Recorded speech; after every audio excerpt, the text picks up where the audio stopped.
X-Men number 94, CGC 9.8 with white pages. This is one of only 7 copies of X-Men 94 that have been graded 9.8 by CGC, and that's 7 out of 2,500 copies they've graded.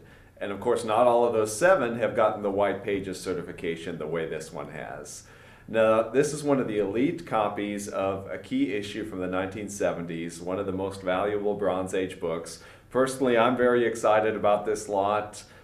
For every kid who collects every kid who collects has that one certain comic that he wants above all the others. For me, back in the 80s in high school, and for most of my buddies, it was X-Men number 94.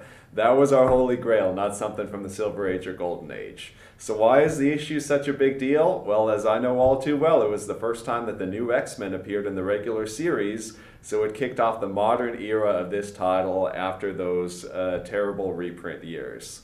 In this issue, most of the old X-Men move out, in fact all of them except for Cyclops, and he's thrown into action with the new team, and they're suddenly on their own against Count Nefaria. He's the wild-eyed, maniacal-looking guy on the cover, and you can kind of tell by his name, Nefaria, that he's evil.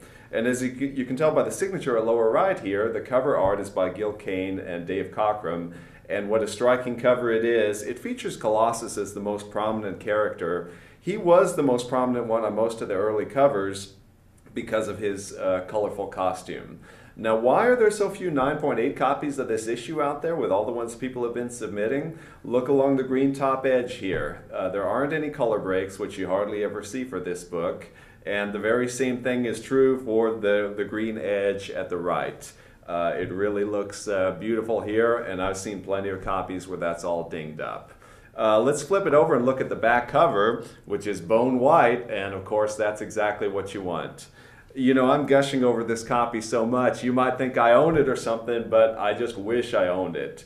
You can own it, and it's up for auction August 5th, and get those bids in now at ha.com.